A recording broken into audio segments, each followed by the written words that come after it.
बिस्मिल्लाहिर्रहमानिर्रहीम अस्सलाम वालेकुम।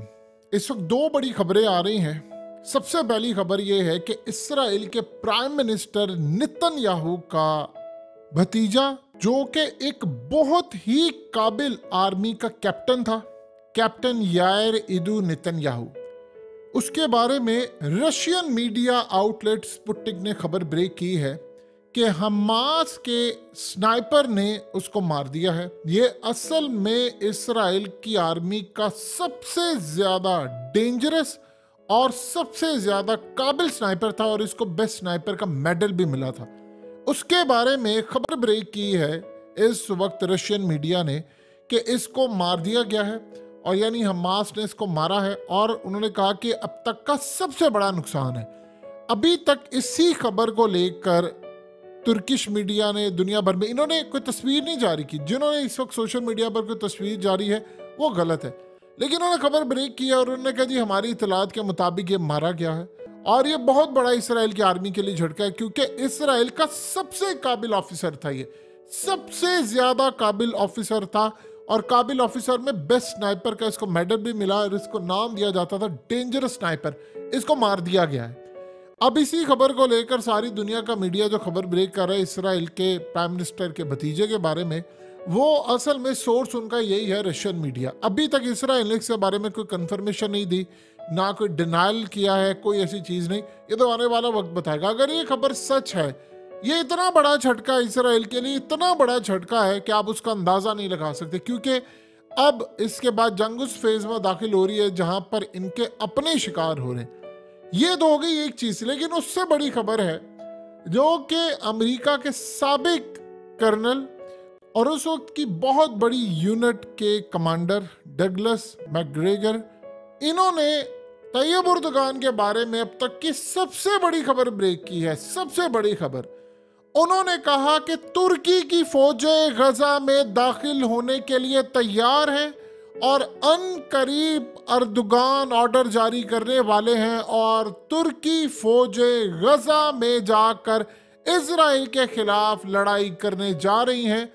उन्होंने कहा इस सारी सूरत हाल में अर्दुगान अनकरीब पूरी की पूरी तमाम अपनी कंट्री को मोबिलाइज करने वाले हैं, और उन्होंने कहा कि ये इतना बड़ा झटका दुनिया को लगने वाला है कि अगर कोई ये समझ रहा है इस सारी सूरत हाल में आप अर्दुगान को अंडर एस्टिमेट कर जाएंगे, बहुत बड़ी गलती है। उन्होंने कहा कि अर्दुगान वन मैन आर्मी बनने जा रहा है और मिडिल ईस्ट के अंदर वो उसके पास इतनी कैपेबिलिटी है कि वो इसराइल को तबाह कर देगा। ये कह कौन रहा है? वो शख्स कह रहा है जिसने ये कहा था कि यूक्रेन के अंदर अमेरिका समेत तमाम ताकतों का कबाड़ा हो जाएगा। ये जंग इतनी बुरी तबाही का शिकार होगी अमेरिका के लिए, यूरोप के लिए, दुनिया याद करेगी, आप बिगाड़ ही नहीं पाएंगे कुछ रशिया का। ये वो शख्स है जिसकी इंटेलिजेंस मालूमात वो लेवल की होती हैं कि CIA यानी अमेरिका की फौज के अंदर उनके इंटेलिजेंस इदारों में जो टॉप लेवल की मालूमात होती हैं वो ही असल में बंदा फराहम करता है। जो उसने कहा था यूक्रेन की जंग में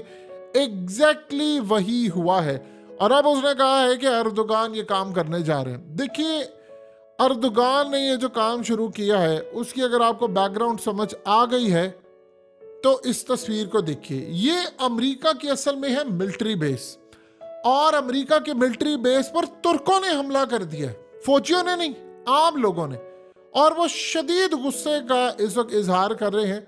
हकीकत टीवी आपको थ्रू आउट ये बात बता रहा है कि अर्दुगान के लिए सबसे बड़ा क्रूशल टेस्ट यहाँ पर होने जा रहा है। उसकी सबसे बड़ी वजह क्या है? अब हुआ ये है कि उनके मुल्क के अंदर हमले शुरू हो गए हैं। अब वहां पर अगर डिमांड ये है कि अगर नेतन्याहू का भतीजा मारा गया है और रूस का मीडिया इसको कर रहा है, तो आप किस चक्कर के अंदर बैठे हुए हैं? देखिए, एक मिसाल के तौर पर इस वीडियो को देखिए।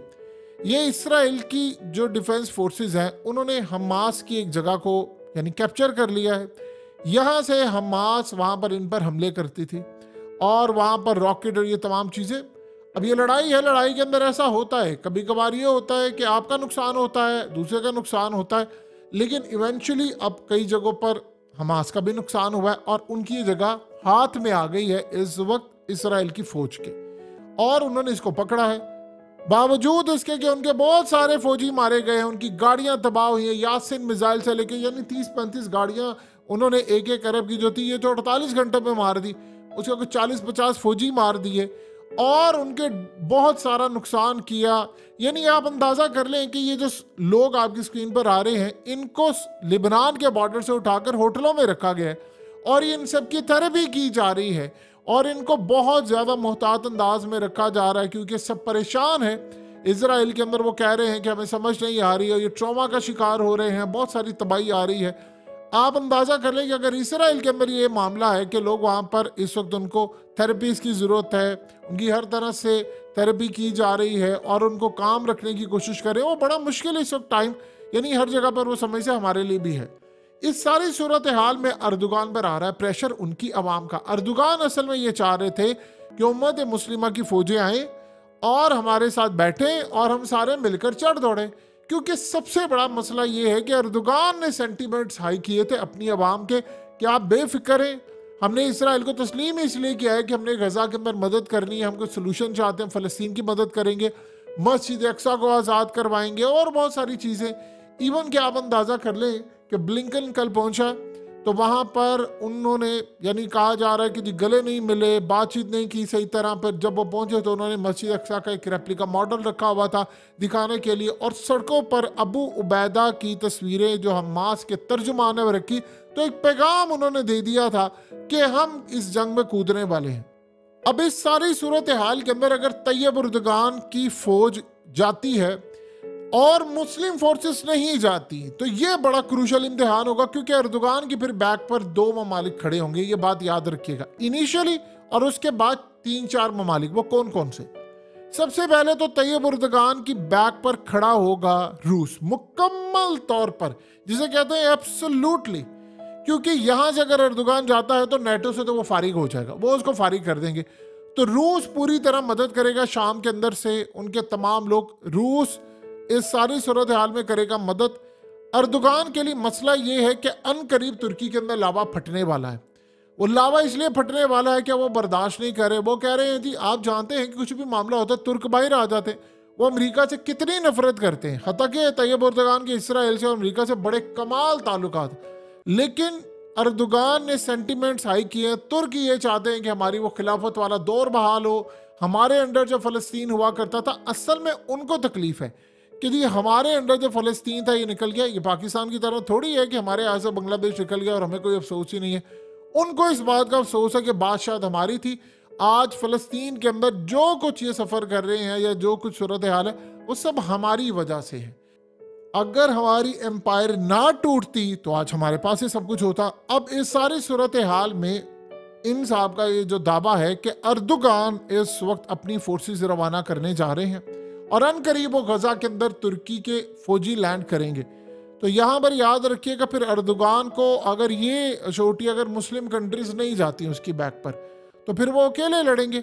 अब आपको बहुत सारी चीज़ें समझ आएगी कि जो जंग है शायद ये अब निकल कर तुर्की की तरफ चली जाए। लेकिन सवाल ये पैदा होता है कि अगर गजा के अंदर तुर्की फौजें चली जाएंगी तो मुसलमानों के लिए इससे ज़्यादा बेशर्मी का मकाम क्या है कि वो तुर्कों की मदद करने के लिए ना जाए, वो गजा के लिए जाए। वैसे तो इस वक्त सारी मुस्लिम फोर्सेस को इकट्ठे होकर सबको गजा चले जाना चाहिए।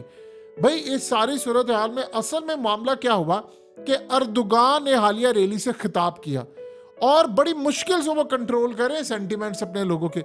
जब वो जलसे से खिताब कर रहे थे जिसमें एक तरफ झंडा था इसराइल के खिलाफ यानी फ़लस्तीनियों का और एक तरफ झंडा था तुर्कों का, और वहां पर नारे लग रहे थे कि फौजों को भेजें, फौज रवाना करें। असल में तुर्कों के अंदर ये ख्याल पाया जाता है कि हमने अपनी फौज को पाला किस लिए है, क्यों बजट हम इतना देते हैं। इसराइल के खिलाफ अगर नहीं जाना था तो फिर हमारी फौज इतना जो बजट खा गई है, एयरफोर्स को हमने बजट दिया है, हथियार लेकर दिया, आपने S-400 लिया हुआ है, आपने तमाम चीजें ली हुई हैं। अगर अवाम के टैक्स के पैसों से इतना कुछ होने के बावजूद आपको ये कुछ नहीं हो सकता कि हम जा ही नहीं सकते गजा में, तो बेहतर ये है कि फिर इनका कोई यूज ही नहीं है, फारग कर दें आप इनको। अगर लड़ने के लिए नहीं जाना आपने तो फिर क्या।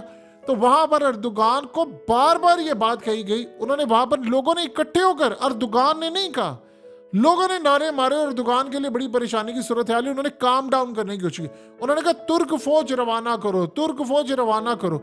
जब ये बात अर्दोगान ने सुनी तो उसने साथ ही एक बात कही कि ये ना हो कि अवाम का रुख हो रहा है, मेरा रुख हो रहा है। उसने कहा किसी भी वक्त किसी रात को हम जा सकते हैं। तो उस पर लोगों ने शोर मचा दिया, तालियां हर तरफ, और ये वो उन्होंने कहा। और अब इस सारी सूरत हाल में अर्दोगान के ऊपर प्रेशर बहुत ज्यादा है कि आप अपनी फौजें रवाना करें। तैयब अर्दोगान असल में चाह रहे थे कि किसी तरह आम अवाम भी इसमें शामिल हो और उम्मत मुस्लिमा की और उनकी फोर्सेस भी हों, लेकिन ऐसा लग रहा है कि अर्दोगान को शायद अकेले जाना पड़ेगा। देखिए सारी सूरत हाल में अब रूस खड़ा होगा इनके पीछे मुकम्मल तौर पर। उम्मत मुस्लिमा की फोर्सेस अगर नहीं जाती, जो गालिबन नजर आ रही हैं, तो तुर्की तो जाएंगे। जब तुर्क जाएंगे तो फिर याद रखिएगा बाकी मुस्लिम कंट्रीज में भी डिमांड बढ़ना शुरू हो जाएगी कि अपनी फौजें रवाना करनी है, हम अपनी फोर्स रवाना करेंगे, क्योंकि तुर्कों के साथ भी एक ताल्लुक बड़ा अच्छा है। लेकिन तुर्क अगर अलहदा हो जाएंगे तो फिर मसला बड़ा है। और ये अगर अर्दोगान स्टेप ले लेते हैं, आप अंदाजा नहीं कर सकते अर्दोगान की पॉपुलैरिटी कहां तक चली जाएगी। अगर हम अर्दोगान की पॉपुलैरिटी को इस वक्त छोड़ देते हैं तो सबसे बड़ा टास्क ये होगा, अगर तुर्की की फौजें चली जाएंगी तो फिर उसके बाद सबसे ज्यादा प्रेशर आएगा अफगान तालिबान के ऊपर कि आप इस मर्ज की दुआ कब से बनेंगे, कब आप करेंगे। अगर आपके लिए भी नहीं, यानी अगर तुर्की चली गया, फिर हर मुस्लिम कंट्री के ऊपर प्रेशर आएगा कि आप जाएं। वो उधर अर्दोगान और तुर्की की फौजें लड़े हैं तो आप झक मारने के लिए बैठे हुए, तो सारे ममालिक पर प्रेशर आना शुरू हो जाएगा। तो फिर जब यहां से फौजें रवाना होगी तो उसके बाद लड़ाई होगी, उसमें बैक पर खड़ा होगा रशिया के साथ खड़ी होंगी शाम की फोर्सेस, शाम से भी फिर हमले होंगे, इसमें अमेरिका भी कूदेगा। और फिर सबसे बड़ा मसला ये होगा कि तुर्की डिमांड करेगा मुस्लिम कंट्री से कि आप भी ज्वाइन करें। वो बकायदा नाम ले लेकर कहेगा और उनको कहेगा कि आप ज्वाइन करो। उसमें फिर अफगान तालिबान को भी स्पेशली कहा जाएगा। फिर उसके बाद जो खास तौर पर प्राइवेट मलेशियाज हैं वो भी जाएंगे और ईरान इनकी बैक पर खड़ा होगा, फिर लिबनान भी इनकी बैक पर खड़ा होगा। और इस सारी सूरत हाल में एक सिनेरियो की लड़ाई शुरू हो जाएगी।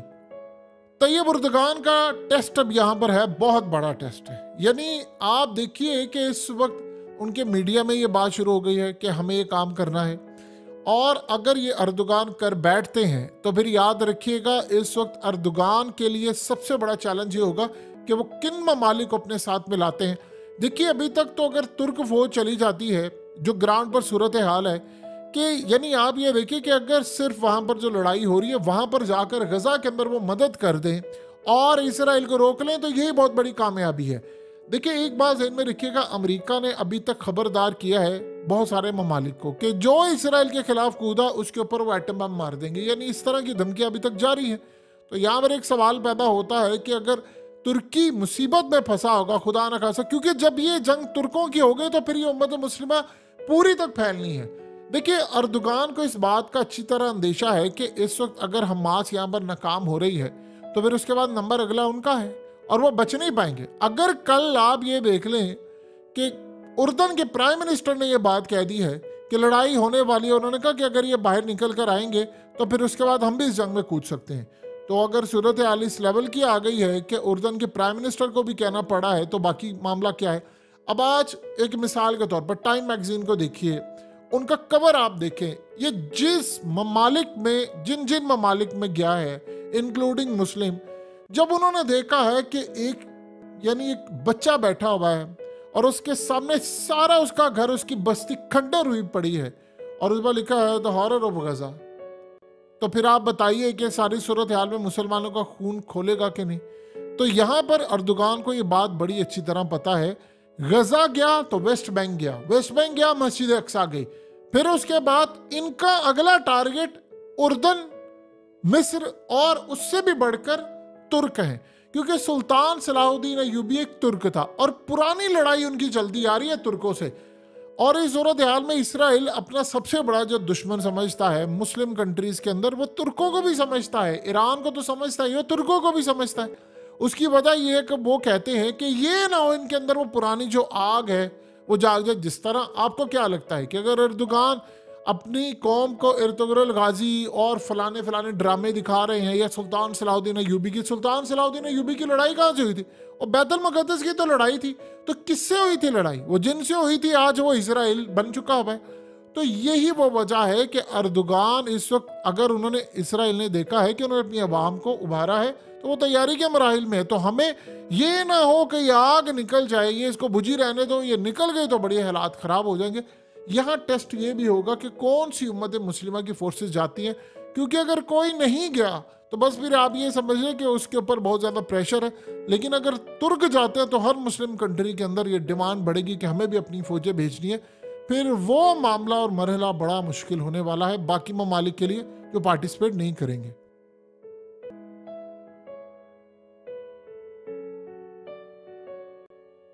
हकीकत टीवी को सब्सक्राइब करना मत भूलें, वीडियो को लाइक करें, शेयर करें और कमेंट सेक्शन में अपनी राय का इजहार ज़रूर करें।